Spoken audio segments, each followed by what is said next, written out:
Hey guys, welcome back to Magic TV. My name's Craig. It is 12 o'clock on a Sunday and it means it's time for a Q&A. This is where I take all of the questions that you've asked over the course of the week and I answer them to the best of my ability. So I hope you've had a really good week.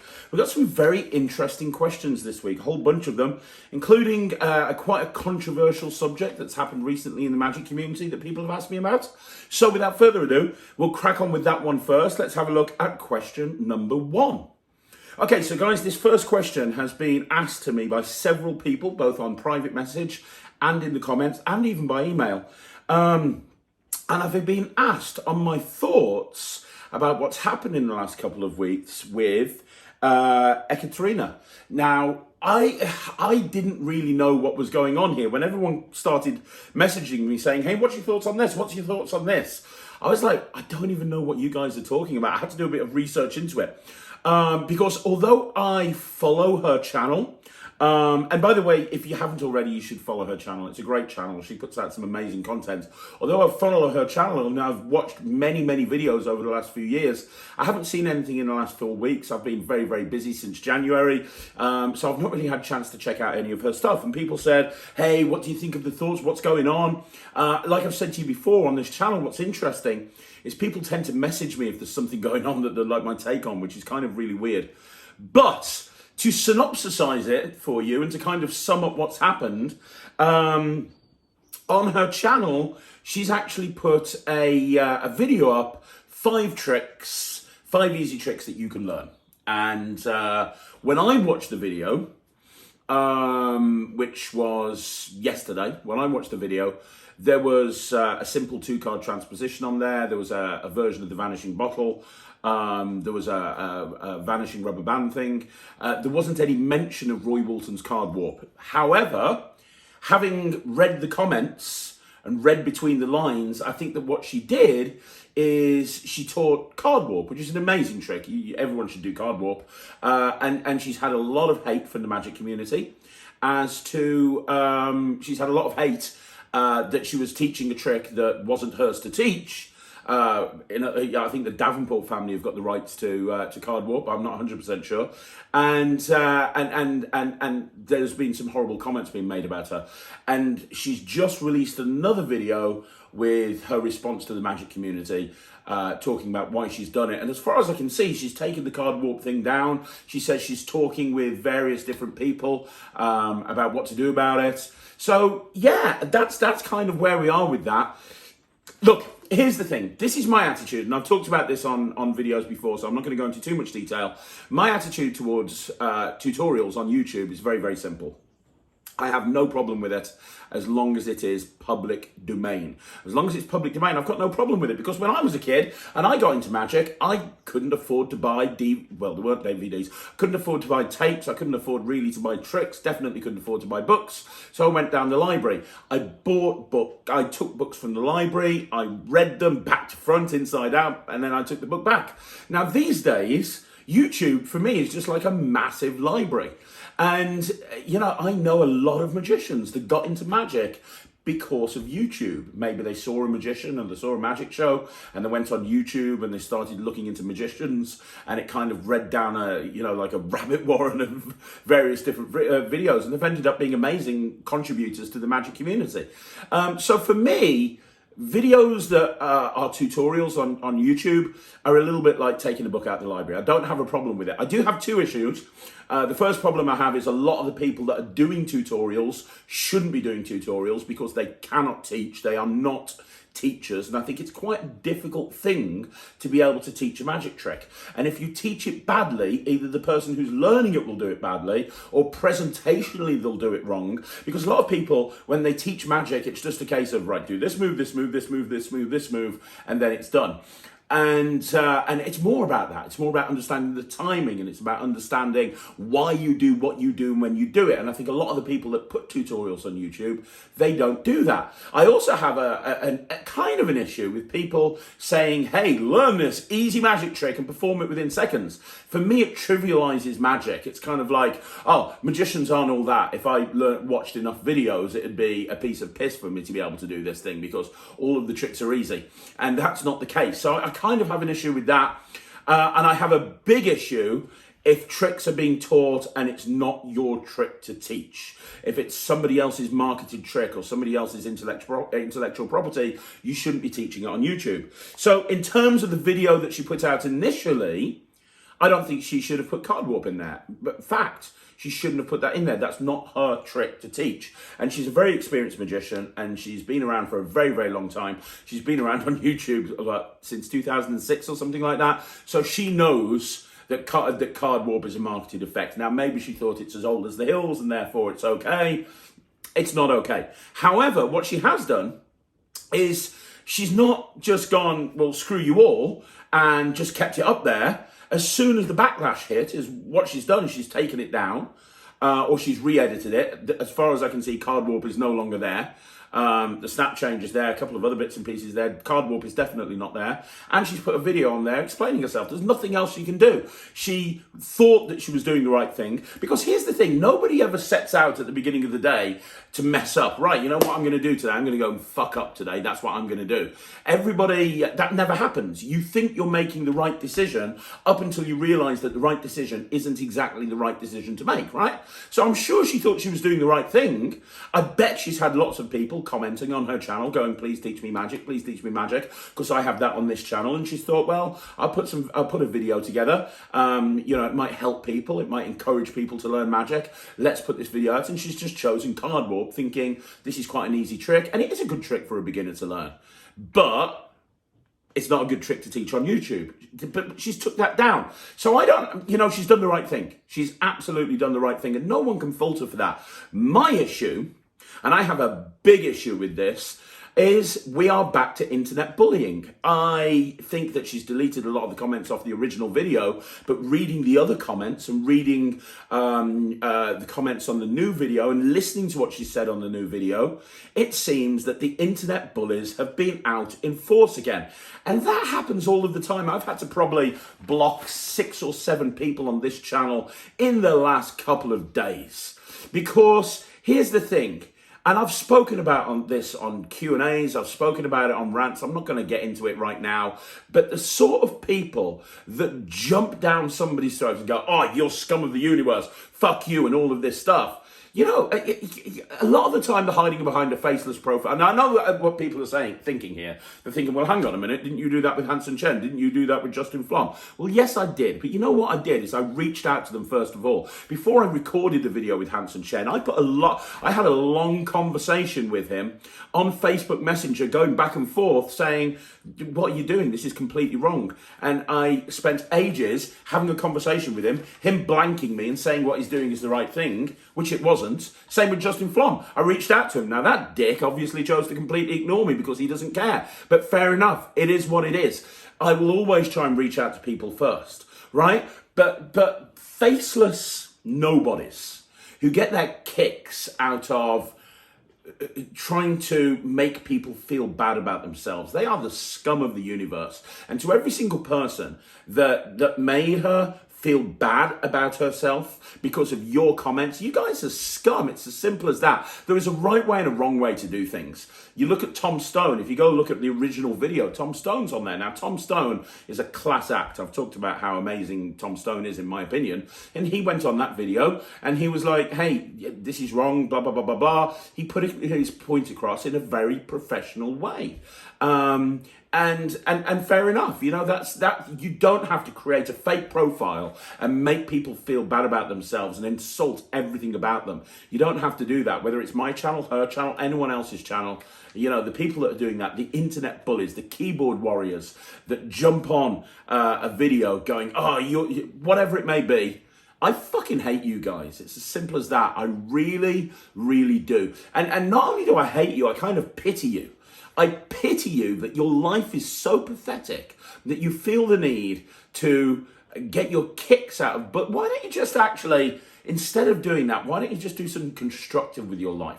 Rather than wearing out that keyboard that you're constantly typing on, why don't you go and do something positive with your life? Why don't you go learn a new skill or something? Why don't you take all that negativity and turn it into some positivity for a change? So there you go. That's my thoughts on the whole situation. She shouldn't have exposed card warp. She did. She fixed the situation and she moved on. And internet bullies suck. That's what I think about that. Let's move on to the next question. Okay, so the next question is by Scottish Jesus, which I've got to say is one of the greatest YouTube names in the world. And Scottish Jesus, while we're on controversy, let's tackle this question. He says, is it morally right to perform another magician's trick if you have figured it out from watching performance videos? Yes, it's morally wrong. No, it's not right. It is morally wrong. You then go on in your comment and you say, hey, when I got into magic, I didn't have any money. I didn't have much money. I couldn't afford to buy the new tricks. So I learned them from performance videos. Look, here's my take on this. There is enough free content on YouTube. If you want to learn magic, if you want to learn tutorials on how to do a simple 2-card transpo, there's a million tricks that you can learn that are considered public domain. There's a billion tricks you can learn. You could put an entire app together with just a double lift. Just a card control, a double lift and a palm, and you can put yourself together 100 tricks very, very easily, and you don't have to pay any money for it. So the thing saying I haven't really got much money or I didn't have much money, that's just an excuse. Here's the thing. It is not right to ever take somebody's creation and perform it just because you figured it out. That is never okay. And I'll tell you why. Because creators spend a lot of time and effort on putting those tricks together. And as a creator, it becomes part of your income. You spend a lot of time in it. I'm not talking about the guys that release shit downloads. I'm not getting into that one here now. I'm talking about the people that have a good product. They've put a good product out. It's a decent product. It's got a good review from me and Roland, whatever it may be. A lot of those creators that have put out that product or that download, they will have spent time and effort and money on creating that trick. They would have researched it. They would have gone out and performed it. They would have took all the kinks out from it. It's probably going to be anything from sort of 50 to 100 hours work in total, getting that trick to the point where it's ready to release. It's not like they take a brain fart and they just go, oh, this will be really good. Let's shoot this and upload it and write it for sale this afternoon. Now, I know people do that, but I'm not talking about those people because you wouldn't want to learn one of those tricks anyway. If it was a shit download, if you wouldn't want to learn perfidious any card at any number because it's shit. The only trick you're going to want to perform that you've figured out is a trick that's good, right? So that person would have probably put a lot of effort into it. And then they would have had to have paid to get the gimmicks made if it needs gimmicks. They would have had to have paid to produce the product, and then, you know, if they're selling it through somewhere like themselves, they have to pay for advertising, maybe Facebook ads or something, delivery costs. If they're putting it out through a company, they're giving them a massive kickback. So the point is, there's money and time gone into this, and the result is this product. And you bring products out for a few different reasons. One, to get notoriety in the magic community. Two, maybe it's an ego thing, but one of the reasons is financial. You know, it's part of somebody's financial makeup. You know, I release products and therefore I make money, and this is how I earn a living. People do that more than others. You know, somebody like a Greg Wilson or a Jay Sankey, I imagine that creating magic is a big part of their income. Then there's people that it probably isn't a big part of their income, but it's a percentage. And to take that product and not buy it and simply start performing it, it's wrong. Well, let me ask you a question. Would you be happy if you released a product to the magic community and then somebody came up to you at a convention and went, oh, let me show you this trick, and you go, well, that's mine. Oh, is it? I didn't buy it. I just learned it off YouTube. You'd be pissed off. You'd be pissed off. Don't tell me you wouldn't be pissed off. Because it's when you release a product, especially a product that goes really, really well and a lot of people buy, you know, you know that there's certain people that aren't going to be buying it. They've torrented it or they've ripped it off for whatever reason. But it doesn't make it right. It doesn't make it right. And as a community, what we need to do is we need to be better than we are right now. And one of the ways to do that is to make sure that anybody who is learning magic, they learn it the right way. And you can't take money out of people's pockets, because ultimately what's going to happen is the creators of magic are going to leave magic. That's what happened to John Cornelius. You know, this is a guy that created some of the best magic ever, including something like the pen through anything. I mean, this is a guy that, and he has had his tricks ripped off over and over again, and he's just said, stuff it, I'm not going to create magic anymore. You see other people like that. You see Justin Miller, Alan Rorison. They're at the end of their tether. They have their stuff ripped off all of the time, and they're just getting to the point where they go, you know what, I'm not going to create magic anymore. And then who are you going to turn to? Who are you going to turn to get your latest magic trick? Because it's not going to be from the people that you like, because they're not creating anymore because they've been ripped off so many times. If you see a trick that you like, save up for it. Or make it a goal. Right, I'm going to earn X amount of money from magic. And once I've earned X amount of money from magic, I'm going to take that money, I'm going to buy that trick. That's a trick that I really want. That's what you've got to do. It's as simple as that. That's my opinion. But guys, let me know in the comments down below what you think. I would love to know your thoughts. But for me, it is morally wrong to perform somebody's routine if you've just figured it out from watching a performance video. Okay, so the next question is from Mr. Harmon. Hello, Mr. Harmon. And the question is, did you like Now You See Me? You know what? I know that a lot of magicians hated it. A lot of magicians loved it. I really liked it. It was just a fun popcorn flick. I could turn my brain off for a few minutes, and I could just enjoy the video. In fact, fun fact, they had before it came out, they had a press screening.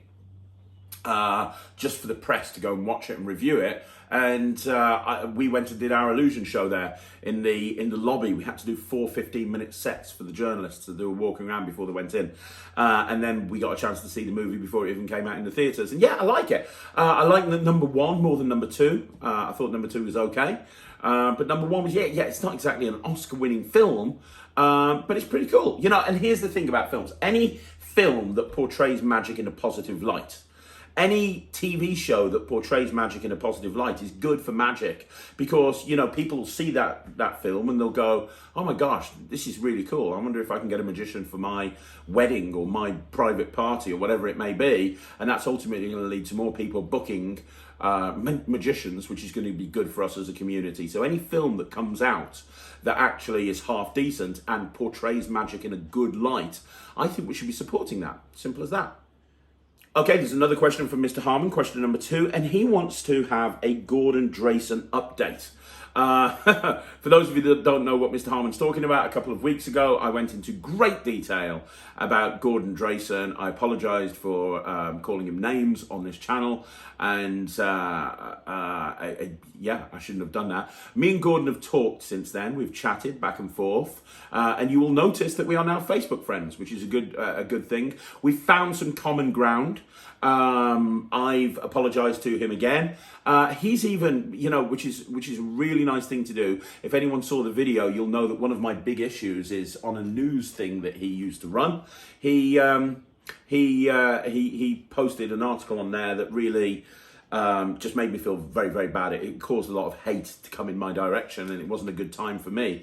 And he apologized for that, and the news website isn't there anymore. It's not been there for a while. And he said that the reason that he took it down is because he didn't realize how much damage doing, putting those articles up was doing. And it was only after he saw how it affected me that he decided to take the news article down, or the whole site down. So, man, I've got to give him a big round of applause for that. So yeah, we're talking, we've found common ground.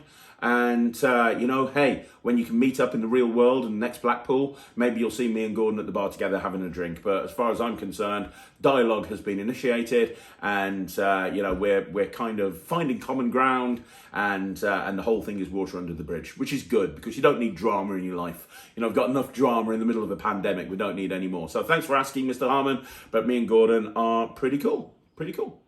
Okay, so the next question is by Philic77. Hey buddy, seen you comment before, thank you very much. And he says, he references 2 particular tricks, mental die and mental dice, which I've reviewed on this channel. Very good products, high-end products, quite expensive, both through Murphy's Magic. And he says he wants to get them at some point. But why is it that so many items like that are for sale second-hand on the second-hand sites? He says that he goes onto second-hand sites all the time on Facebook, and he sees tricks like that for sale all of the time. Why is it that it gets a good review and yet it's always up for sale second-hand? And there's a couple of reasons for that. There is a couple of reasons for that. It doesn't mean it's not a good trick. It is a good trick. But there's a couple of reasons. The first reason is we are in the middle of a pandemic, right? In the UK, which is where I'm at right now, we're in the middle of our third lockdown, which the government have just announced is going to be extended until probably the end of March. And you can't go out and perform. I literally haven't left this house since Christmas. And so my mental dice, I'm looking at it right now, it's sitting over there. It hasn't been touched since before the first lockdown. It's probably been almost a year since I actually picked that thing up and did anything with it, because it's not the sort of trick that you can do in a virtual show. You can't say to somebody, I'm going to roll the dice for you. It just doesn't work. So if you can't perform in a virtual show, who am I going to perform it to? Am I going to show it Ryland over and over again?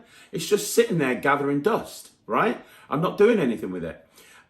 So the professional magicians that are struggling for work because they've been through a pandemic now for the best part of a year and less people are booking gigs and, you know, maybe they don't want to do virtual shows or whatever the reason might be. Those people are seeing that, you know, they've got this prop sitting there. They know that the prop's still available. So they're kind of thinking, well, I'll sell it. I'll get some money back. I'm not doing anything with it right now. And when the gigs pick up, I can go and buy myself another one. Or I'll just do another trick in my act until I've built up my business again. I guarantee you a lot of people are thinking that way.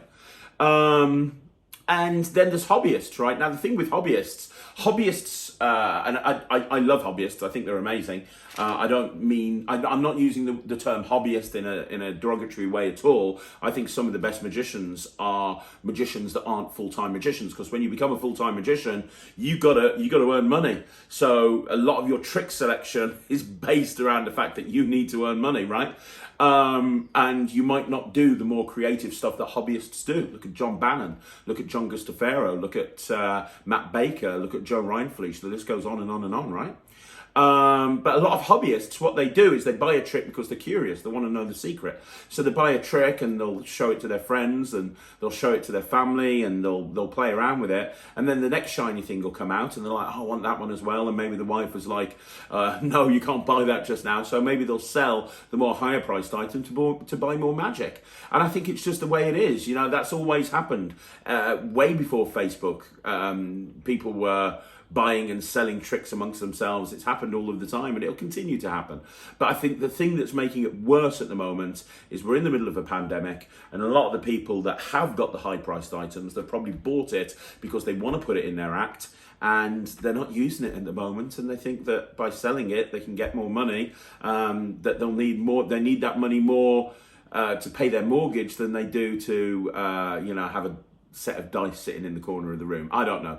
That's probably what I think is going on. It doesn't mean it's not a good trick, and if you've got the disposable income and you've got the money, absolutely you should buy those two tricks because I think they're amazing. And don't think because they're going out in second-hand forums that they're bad. That's not the case at all.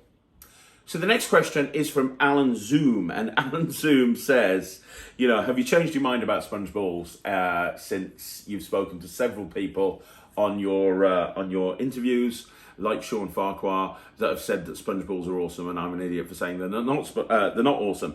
Yes and no. Yes, mainly, but also no. I have to respect those guys' opinions. I really do. And you know what? Sean is right. My issue has always been the problem with sponge balls is it something that it's something that a lot of people have seen kids do. Of course, you get sponge balls in a kid's magic set, and I don't want my magic associated with something that their child got bought for them for their birthday. But I can't argue that it's an amazing prop. So I think that as long as you present it in a way that makes people go, wow, that is not the sort of thing that I've seen before, I think you're okay. And I'll give you a couple of examples. I put up on a Magic Live recently my routine sponge, which is a transposition between a coin and a sponge ball, and it ends with a production of a big metal ball, a big 2-inch metal ball, which is just amazing because it's like a jumbo coin at that point. That's all people can think about, that 2-inch ball, and you know, it's not anything that they've seen before. Likewise, if I was doing the original Pat Page style sponge ball routine, if I throw that ball in at the end, again, it's like a jumbo coin finish. That's all people can think about. And with the interview that I did a couple of weeks ago with Bizarro, we were talking about his colour changing sponge balls, which I happily have in my pocket. And I forgot how good these things were. I came up with a whole bunch of routines for these back in the day. And for some reason, a couple of years ago, it just fell out my repertoire. And after speaking to Bizarro, I was like, I've got to get these things out again.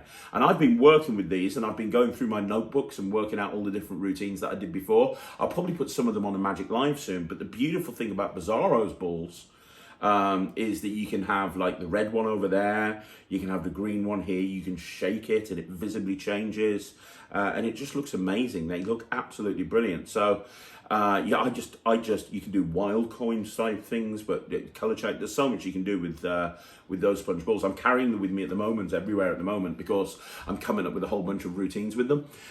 So they're really great. If you haven't got the Bizarro color changing sponge balls, they open up so many different opportunities.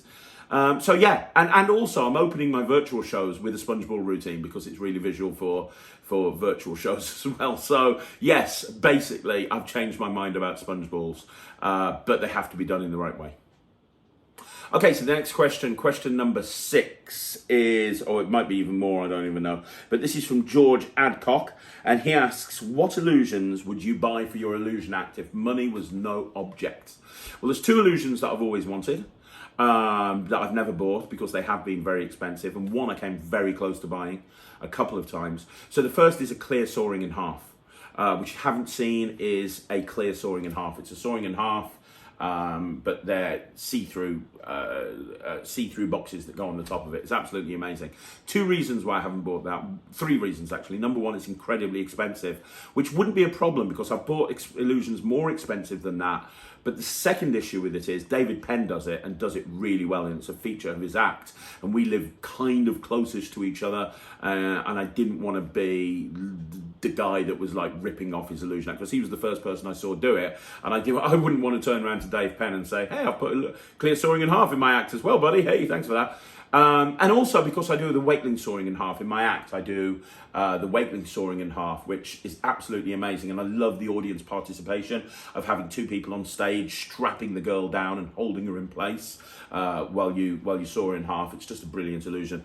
But because I do the wakeling sawing in half, it's kind of similar. I can't justify doing another sawing in half that's basically the same thing but see-through. So that's the first one. The second one that I came very close to buying is Jamie Allen's Eye illusion that was brought out by Illusion Craft. They had that at Blackpool this year on their stand, and if you haven't seen it, Jamie's illusion is brilliant. It got 2 versions, a smaller version and a bigger version, but the smaller version, which is the one that I really liked, it's a little bit like a Guy Barrett split press, but what you have on the front and on the back is you have sort of basically monitors. So the box is actually monitors, so you can have a girl go in a box and you can have it programmed to do whatever you want to, and when it comes apart, it's just amazing. It's really amazing. And I was close to buying it at Blackpool, and I was going to call him up. Obviously Blackpool happened in February. I got to the point in March where I was like, right, I'm going to call him up and buy this because I just know it's going to go great in my act. And then the pandemic hit, and I didn't buy it, and I'm rather glad that I didn't, because obviously it would just be sitting gathering dust in my warehouse right now, like every other illusion that I own is doing. Will I buy it in the future? Absolutely, I still plan on buying it, but there's no point in buying it until I can actually go out and perform for audiences again. But those are the 2. If money was no object, those are the 2 illusions that I would probably buy. Right, next question. There are so many questions today. So the next question is from Dale Senior. Hey Dale, thanks for asking another question. And he says, what process did I go through when I recruited people to join Slightly Unusual? So if you guys don't know, I run a company called Slightly Unusual, and I have multiple magicians on there. Daniel Chard is on there, Tom Mullinger, Alex Foden, Nemid Phoenix, myself, Cy Peddle, Stevie Mandini, Tiffany, Queen of Magic. There's a whole bunch of people on there, tons of people on there. And what process did I go through? Well, really, it's not so... What I did is I saw all those people perform. That's basically what it is. I saw all of those people perform. Each one of them is a slightly different case. Like Nemid, for example. I met Nemid at the British Magical Society, BMS, British Magical Society, and I was entering the Parlour Magician of the Year. And I hadn't been to a meeting in about 6 months, and I was just turning up to enter the competition. And Nemid had entered the competition. He'd just moved from Manchester to the Midlands, and he was entering the competition.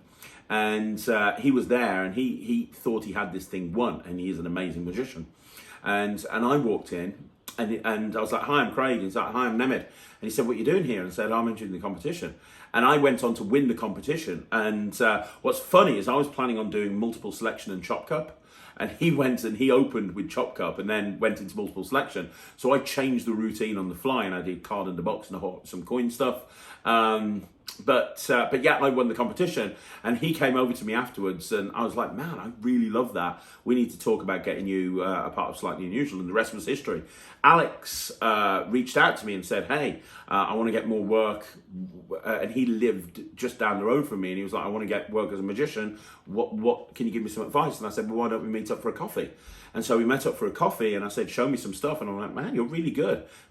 Would you like to work with me?" So that's kind of how it works. You know, people just reach out to me. I mean, if you want to join Slightly, obviously, we're doing mainly virtual stuff at the moment, but, you know, as soon as we're allowed to perform again, we'll be back bigger and better than ever before. If anybody does want to join Slightly Unusual, reach out to me. I'm an open book. Let's have a chat and let's see what you can do. And yeah, that's it. So every single person that's ever joined, I've just got to know them. I've got to really like their style of magic, and I thought they'd be a good fit, and I asked them to join, and they said yes, and the rest was history.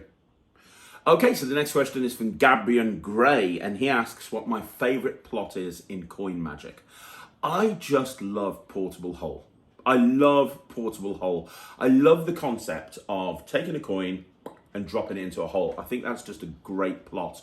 I also love stuff to do with the purse frame. I love the idea of having an invisible purse and opening it up and having coins come out of it. I think that's just so magical, which is why Portable Hole by David Roth appeals to me, because the whole concept of it is you take coins out of an invisible purse, you drop them into a hole, and then they're back inside the purse. I mean, what's not to love? It's absolutely perfect. But there's lots of, Sean McCree has got a fantastic version of Portable Hole. There's a whole bunch of people that have got really good versions of Portable Hole. I've got a few different versions. That's probably my favourite plot, or one of my favourite plots. I also love doing stuff with mirrors, and what I mean by that is like the Paul Harris type stuff where you've got a coin and they see the image of the coin, they see the reflection, and the reflection becomes real, and you do that over and over again, and, you know, coins vanish and coins appear. I just like clever ways of presenting coin magic, I think is the point I'm trying to make here. There's nothing wrong with just doing a coins across and a coins through table, but if you can bring an extra prop in, or you can bring in something that just kind of turns the whole thing on its head, that's when I kind of get really excited about coin magic. And that's one of the reasons, and I talked about this on the 5x5 where we celebrated David Roth's life, that's one of the reasons why I love David Roth's material so much, because he did that over and over again. You look at things like the rainbow, well, he's doing a simple wild coin routine, but by adding the rainbow and having the coins change to the color of the rainbow and then making that pot of gold appear, he's taken a simple wild coin and just taken it in an entirely another direction. And he does that with so many different things. So it's one of the reasons I love David Roth so much. I like when standard coin magic plots are moved and changed and adapted through the use of a prop, which takes them to an entire other level. That's my opinion anyway, but let me know in the comments down below what you think. What's your favourite plot in coin magic? Okay, so the next question is by the Mook, and the question is, what is your favourite self-working card trick? Do I perform self-working card tricks, and what's my favourite? And yes, I do. I do loads of self-working tricks, loads of them. In fact, I'm doing a video soon for magic stuff on my 3 favourite self-working tricks. However, my favourite, spoiler alert, I'll tell you my favourite right now. My absolute favourite is Shuffleboard by Simon Aronson. I love Shuffleboard. It is so clear. It is so direct. It is so simple. It is absolutely impossible. Each revelation becomes more impossible. You end up with this kicker. It's just amazing. And if you want to know my favorite presentation for shuffleboard, it's Jeopardy by Paul Green. If you don't know Paul Green, he is an amazing close-up magician from America. And he brought out a DVD many years ago, which you can still find. Check it out. It's called At the Trenches, and there's some amazing stuff in there. Ryland is learning the rope routine off there at the moment, but he's got a version of shuffleboard, and it's basically a presentational change. He calls it Jeopardy. And what he's done is he's framed the shuffleboard routine around the TV show Jeopardy, and it makes so much sense. It really does. But if you don't know what shuffleboard is, very briefly, you take a deck of cards, you give half the deck to a spectator, half of the deck to the other spectator, they shuffle the cards, and then you turn cards face up, you turn cards face down, they make all of the decisions, the cards are being shuffled face up into face down. It's a complete mess, and you predict everything. You predict how many cards are face up, you can predict how many red cards there are, how many black cards there are, how many cards are clubs, and you actually predict one particular card as well as the final revelation and kicker. Shuffleboard is absolutely amazing. If you haven't seen it yet, go and check it out. Simon Aronson, Shuffleboard. Okay, so the next question is by Jake Saffron, and this is a question that I'm not really going to spend much time on. And he asks, what are my thoughts on Samuel Leeds? I don't want to open this can of worms, Jake. I really don't want to open this can of worms, because this is a can of worms to open. For those of you that don't know, Samuel Leeds is a magician who used to work with me in Slightly Unusual. He doesn't work for me anymore. He now does property investing and training people to work in property. And he gets he's got a very big profile. He doesn't do magic anymore. He's got a massive profile, and he has a lot of haters. I mean, a lot of haters. He has a lot of people that don't like him. I know there's legal action going on and stuff like that. I'm not getting into this. This is a channel about magicians. It's not a channel for me to talk about what I think about the pros and cons about property investing and the pros and cons about property investing training. All I will say is I don't invest in property. I don't have anything to do with property investing, and I wouldn't have anything to do with property investing. If you want to know more than that, Jake, please email me at craig@magictv.org, and if you're really interested to chat more, I'm more than happy to chat to you. Absolutely fine, but I need to keep this on track, and the point of this channel is to answer questions about magic, to improve, and I don't want that. I got dragged into, there's a group that kind of speculates about what Samuel Leeds does and doesn't do, and I got dragged into that because they thought I had something to do with it, because I run Slightly Unusual, and he used to work for Slightly Unusual, and I got dragged into it, and people were tagging me in that group, and they were asking me a million questions, and I'm like, I have nothing to do with this guy. I have nothing to do with property investing. This is not something I am willing to get dragged into. And it took several people going onto that group saying, hey, Craig's a good guy, he's got nothing to do with this, before they actually let it go, and it took several weeks. So I'm not going to go down that rabbit warren again. And plus, 99% of people that are watching this video right now won't even have a clue what I'm talking about. So yeah, email me if you want to have a chat about this. I'm more than happy to have a chat with you about it. Absolutely not a problem. But this is not the right time or the right place or the right channel to talk about my thoughts about Samuel Leeds. He was a good magician. Let's leave it there. Okay, so that's it, guys. That is another Q&A. I hope you enjoyed this one. Do me a favor. Can you ask me some questions in the comments down below? I'd really appreciate that. Keep the questions, though, to this video, because there's so many questions that come on this channel now almost daily. It is literally virtually impossible to keep track. I try to find all of the questions that people ask all over the place, and it's very difficult to do so. So if you have a question, let me know in the comments to this video, and I'll promise you I'll answer it next Sunday. If I miss it, please let me know. Once again, thank you very much for watching the video. Let me know your thoughts down in the comments down below. If you want to see more videos like this, like the video, subscribe to the channel, and I will be back on Monday with another 5x5. So I'll see you again then. Thanks very much for watching. My name's Craig from Magic TV.